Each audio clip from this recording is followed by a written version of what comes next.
नमस्कार साथियों। तो आपका स्वागत है हमारे पढ़ाई.com के इस स्टडी प्लेटफॉर्म पर। तो आज हम राजस्थान के मृदा संसाधन का दूसरा पार्ट और अंतिम पार्ट है जो करने जा रहे हैं, जिसमें आपको महत्वपूर्ण जो राजस्थान की मृदा संसाधन से संबंधित महत्वपूर्ण प्रश्न हैं वो कराए जा रहे हैं। तो कृपया सभी विद्यार्थी जरूर वीडियो को पूरा देखें और इसे लाइक, सब्सक्राइब और शेयर करना न भूलें। तो चलिए शुरू करते हैं। लगभग हमने 50 प्रश्न है जो पार्ट 1 में कर लिए थे। अब पार्ट 2 में बाकी के प्रश्न वो करते हैं। चलिए शुरू करते हैं। तो आज का पहला प्रश्न क्या है देखिए।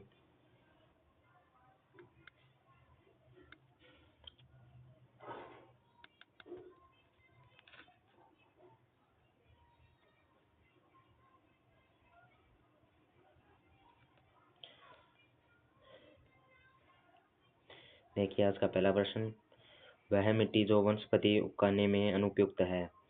तो वनस्पति उगाने में जो अनुपयुक्त मिट्टी है वो है लेटेराइट मिट्टी। लेटेराइट मिट्टी, इसमें क्या है, वनस्पति उगाना अनुपयुक्त है।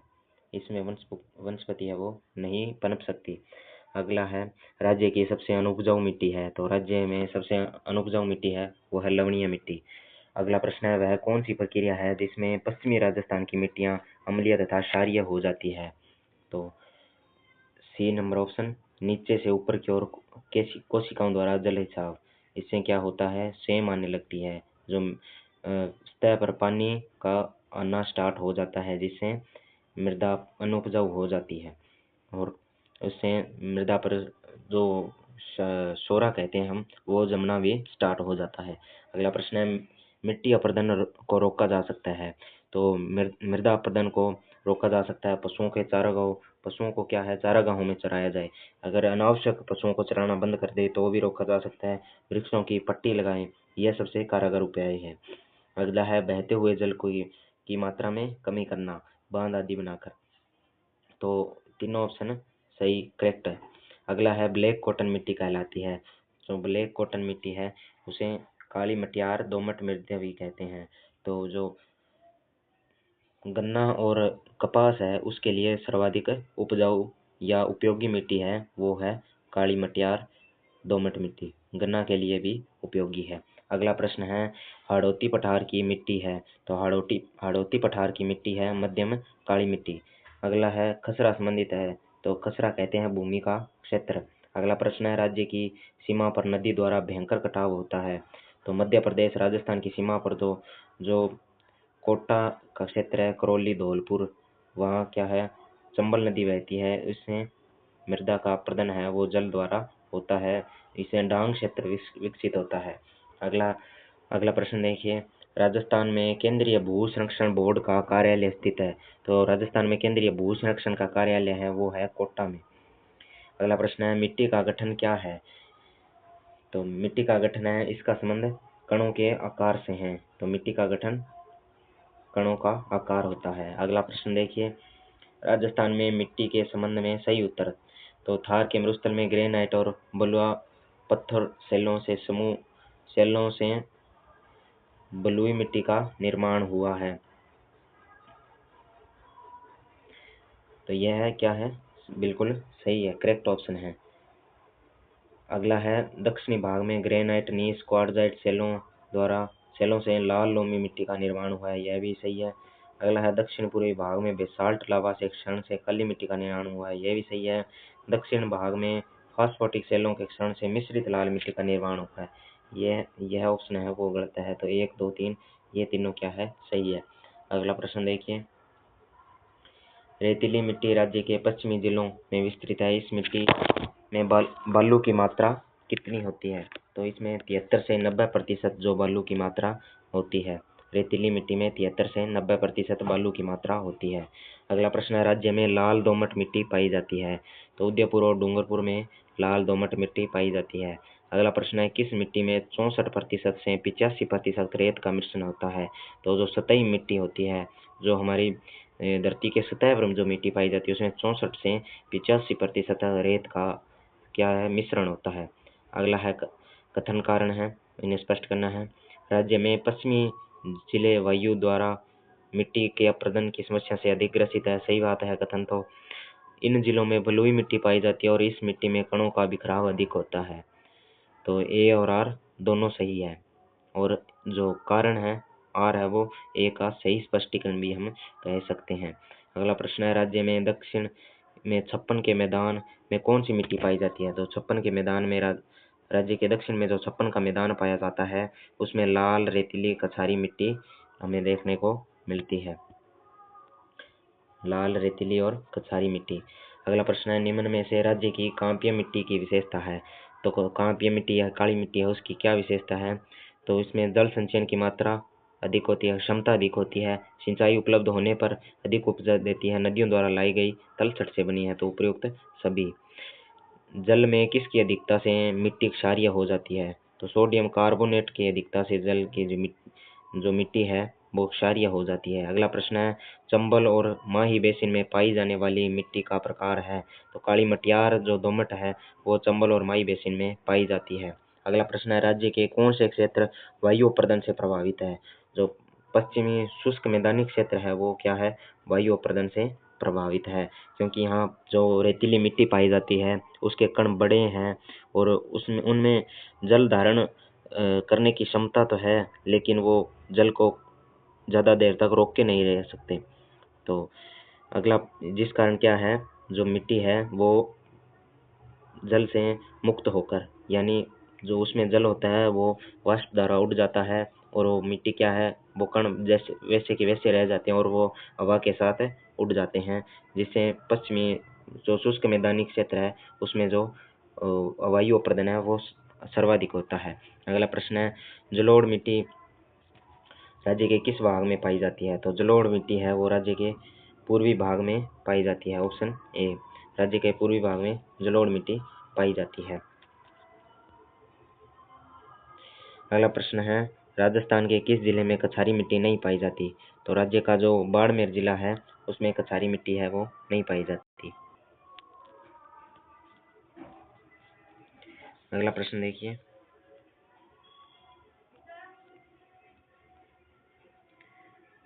निम्न में से कौन सा कथन सही है? तो इसमें सही कथन बताने हैं।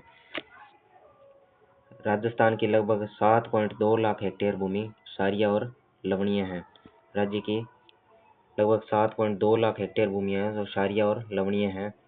सही बात है। राज्य में 3.5 लाख हेक्टेयर भूमि जलाधिक्य की समस्या से ग्रसित है, यानी कि जो सेम की समस्या है वो 3.5 लाख हेक्टेयर भूमि में पाई जाती है। अगला ऑप्शन है, राज्य की लगभग 4.5 लाख हेक्टेयर भूमि कटाव की समस्या से ग्रसित है, यानी जो दक्षिणी क्षेत्र है वो 4.5 लाख हेक्टेयर है वो कटाव से ग्रसित है। तो जो 3 ऑप्शन है ऊपर वो सही हो जाएंगे। तो रेतीली मिट्टी अत्यधिक उपजाऊ है, तो रेतीली मिट्टी अत्यधिक उपजाऊ तो हम नहीं कह सकते, अत्यधिक उपजाऊ नहीं कह सकते, हाँ उपजाऊ हो सकती है। अगला प्रश्न है, मरुस्थलीय क्षेत्र में मिट्टी के उड़ने से रोकने के लिए क्या किया जाना चाहिए? तो वृक्षों की पट्टी लगाना चाहिए, जिससे वो जो वृक्षों की जड़ें हैं वो उस मिट्टी को बांध कर रख सके और वो उड़ ना पाए। अगला है, खारी मिट्टी में कौन सी वनस्पति उग जाती है? तो खारी मिट्टी में लवण अवरोधी घास है, मोठ है आदि उग जाती है, लवणीय घासें। अगला है, किन मिट्टियों में प्राय जैविक पदार्थ कार्बन और नाइट्रोजन की मात्रा निम्न से मध्यम तक पाई जाती है?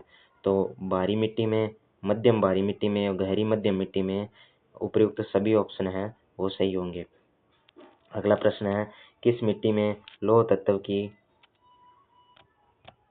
जो है अधिकता पाई जाती है?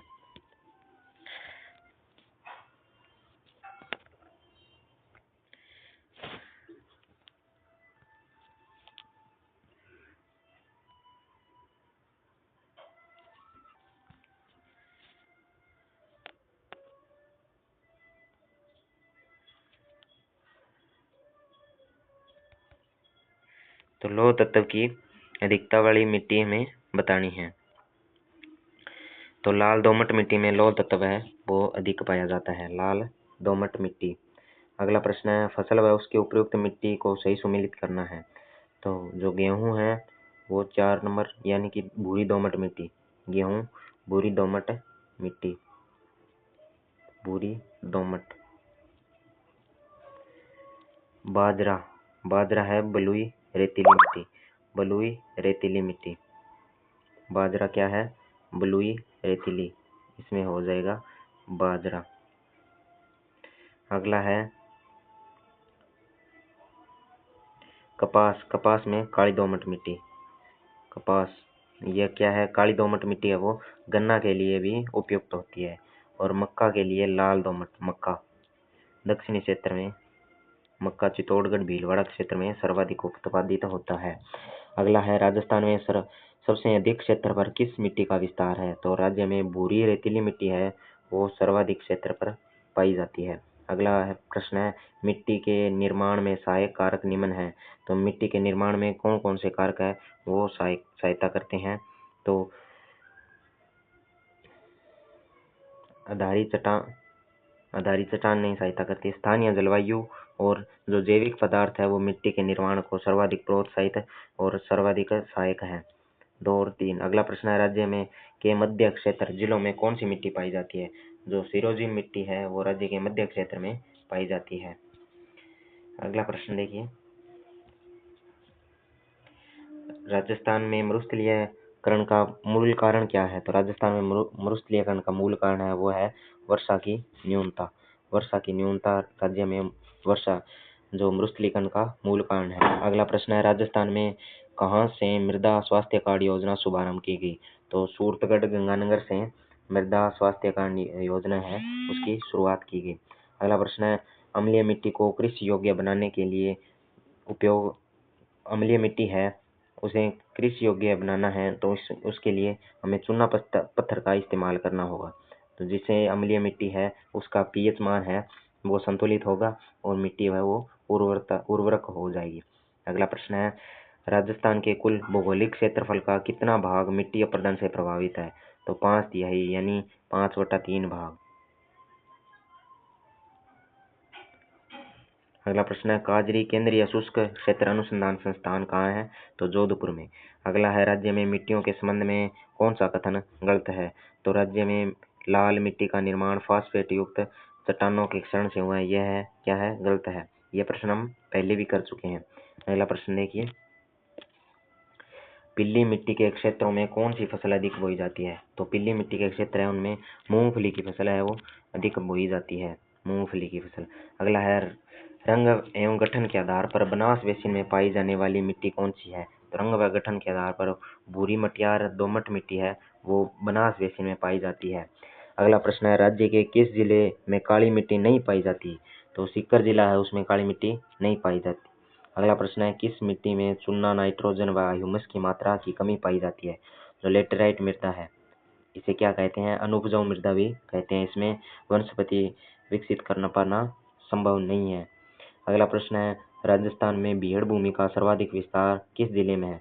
तो सवाई माधोपुर है उसमें बीहड़ क्षेत्र का सर्वाधिक विस्तार है। अगला प्रश्न है राज्य में रेतीली मिट्टी का सर्वाधिक व सबसे कम विस्तार पाया जाता है? तो राज्य में रेतीली मिट्टी का जो सर्वाधिक व सबसे कम विस्तार है, सर्वाधिक विस्तार तो है जैसलमेर में और सबसे कम है वो धौलपुर में। अगला प्रश्न है नमी को रोकने में सर्वाधिक प्रभावशाली मिट्टी? तो नमी जो रोक के रखती है, रोक के रखने की सर्वाधिक क्षमता है काली मिट्टी। अगला प्रश्न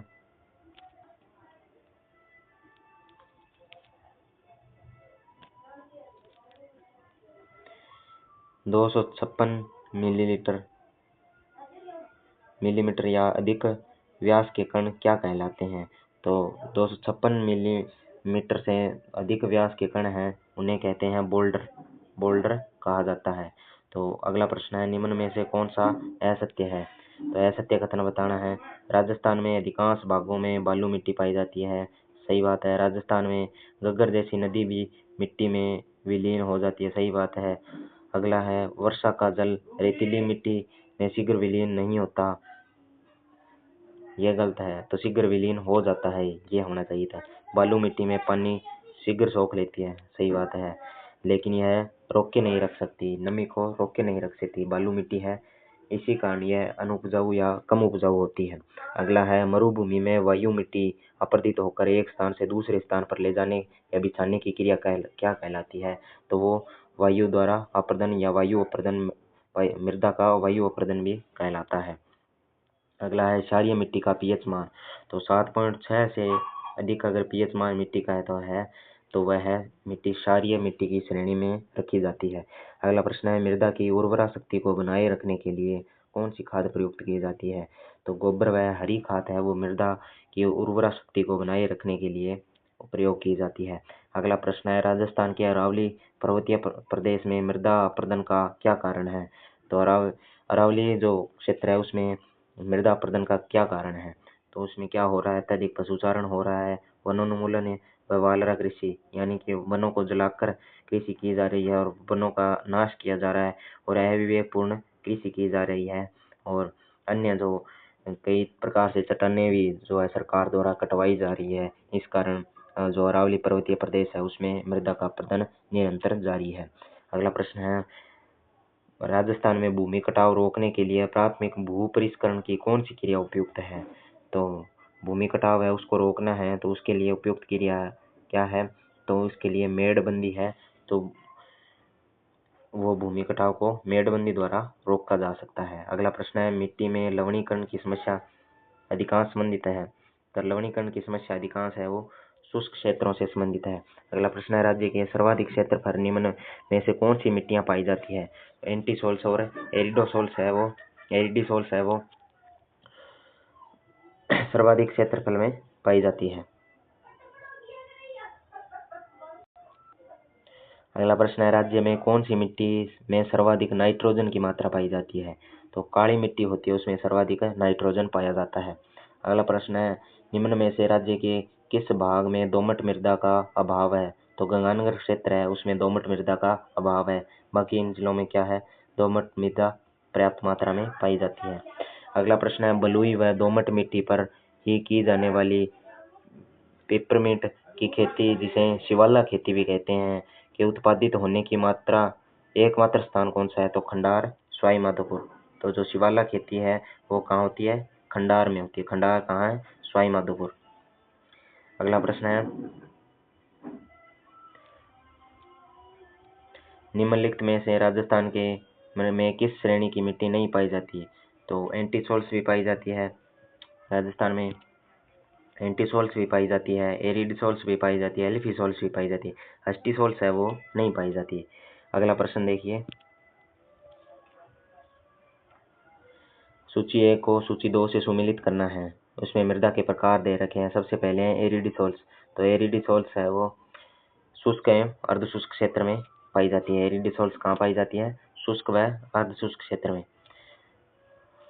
अगला है इंसेप्टिसोल्स, अर्धशुष्क व आर्द्र क्षेत्र में। एल्फीसोल्स पाई जाती है उपाद्र व एवं आर्द्र में, और वर्टिसोल्स आर्द्र और अति आर्द्र। अगला है मृदा के रंग का कारण है। तो मृदा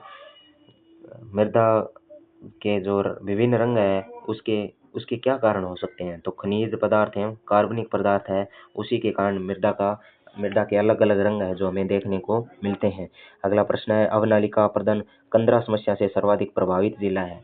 तो कंदरा समस्या या अवनालिका अपर्दन है उससे सर्वाधिक प्रभावित जिला है कोटा है। अगला प्रश्न है किस भूमि को ऊसर भूमि कहते हैं। तो खारी लवणीय भूमि को ऊसर भूमि भी कहा जाता है। अगला प्रश्न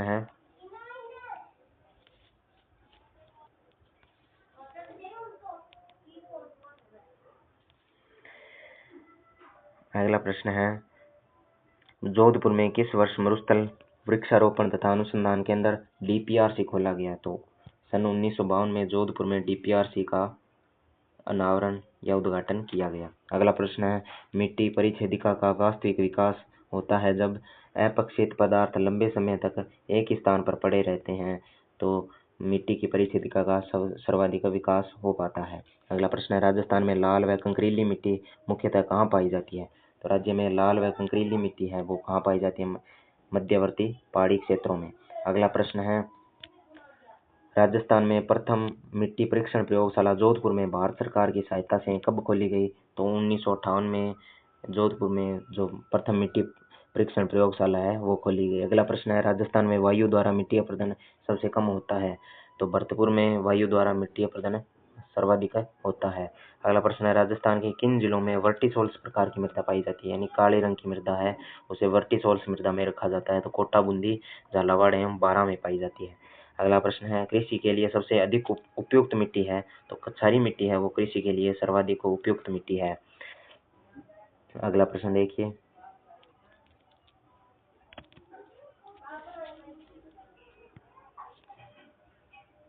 राज्य में गैर कृषि कार्यों में उपयोग आने वाली भूमि का सर्वाधिक क्षेत्र। तो गैर कृषि उपयोग कहाँ सर्वाधिक क्षेत्र, किस क्षेत्र में सर्वाधिक जो भूमि है उसका उपयोग गैर कृषि कार्यों के लिए किया जाता है, तो वो है बीकानेर। अगला प्रश्न है राज्य के दक्षिण भाग में लाल दोमट मिट्टी का निर्माण में सहायक सेल है। तो लाल दोमट मिट्टी है उसका निर्माण किन सेलों द्वारा होता है, तो वो है नीस, क्वार्टजाइट, ग्रेनाइट। इनसे क्या है, लाल दोमट मिट्टी का निर्माण होता है। अगला प्रश्न है राज्य में एरिडोसोल्स मिट्टियां पाई जाती है। तो सीकर, चूरू, झुंझुनू, नागौर, जोधपुर एवं पाली में क्या है, एरिडोसोल्स पाई जाती है। अगला प्रश्न है राज्य में इंसेप्टिसोल्स मिट्टियां कहाँ पाई जाती है। तो इंसेप्टिसोल्स है वो सिरोही, पाली, राजसमंद, उदयपुर, भीलवाड़ा, चित्तौड़गढ़ और प्रतापगढ़ में मिलती है इंसेप्टिसोल्स। अगला प्रश्न है सत्य कथन नहीं है, तो इनमें से कौन सा कथन है वो सत्य नहीं है। अधिकांश मृदाओं का स्थूल घनत्व 1.0 होता है, सही बात है। अगला प्रश्न है साधारण मृदा का स्थूल घनत्व 1.4 से 1.8 ग्राम सीसी होता है। अगला प्रश्न है मृदाओं में जैव, कार्बन तथा जैविक पदार्थ का अनुपात 1.0 अनुपात 1.7 होता है, सही बात है। मृदा से संबंधित कारकों को डिफरेंशिया कहते हैं, यह कथन है जो क्या है, गलत है। अगला प्रश्न है निम्न कथनों का में से सही कथन का क्या करना है, चुनाव करना है। देश की कुल व्यर्थ भूमि बंजर भूमि का 20% भाग वो राजस्थान में पाया जाता है, सही एक बात है। अगला है केंद्रीय भू संरक्षण बोर्ड का कार्यालय करौली और जयपुर में है, जयपुर जिलों में है। तो केंद्रीय भू संरक्षण कार्य बोर्ड का कार्यालय शायद कोटा और जयपुर में होना चाहिए। अगला प्रश्न है मिट्टी का लाल मिट्टी के रूप में दिखाई देने का कारण है। तो लोहे के कण के मिश्रण के कारण क्या है, जो मिट्टी है उसका रंग लाल दिखाई देता है। अगला प्रश्न है किसे खेती की टिब्बी के नाम से जाना जाता है, यानी मृदा का क्षय रोग किसे कहते हैं, मृदा की टिब्बी किसे कहते हैं, तो वो मिट्टी का अपरदन होता है, उसे क्या कहते हैं, मिट्टी का मृदा का क्षय रोग या मृदा की टिब्बी। अगला प्रश्न है राज्य में लोयस मिट्टी के जमाव पाए जाते हैं, तो वो होते हैं मुख्यतः सवाई माधोपुर, झुंझुनू जिलों में। अगला प्रश्न है राजस्थान में मिट्टी अपरदन का सर्वाधिक क्षेत्र पाया जाता है। तो हाड़ौती के पठार में मृदा अपरदन है वो सर्वाधिक होती है, और ये इस क्षेत्र में कारण क्या है मृदा अपरदन का, तो वो है जल। तो नदियों द्वारा यहाँ क्या होता है, अपरदन होता है। अगला प्रश्न है राजस्थान में निम्न में से कौन से जिलों में लाल लोमी मृदा पाई जाती है। तो डूंगरपुर और उदयपुर में लाल लोमी मृदा पाई जाती है। अगला प्रश्न है तालाबों आदि के पास 10-12 मीटर गहरे छोटे कुएं टाइप संरचना जिसमें तालाबों का पानी रिस कर आता है कहलाती है, तो उसे कहते हैं कोई या बेरी। तो इसी के साथ आज का सेशन समाप्त होता है, और हमने राजस्थान भूगोल का दूसरा टॉपिक जो राजस्थान के मृदा संसाधन है उसे भी पूरा कर लिया है। तो आपने अगर वीडियो को पूरा देख लिया है तो चैनल को सब्सक्राइब करना ना भूलें, वीडियो को लाइक, शेयर और एक प्यारा सा कमेंट जरूर करें। धन्यवाद। जय भारत, जय राजस्थान।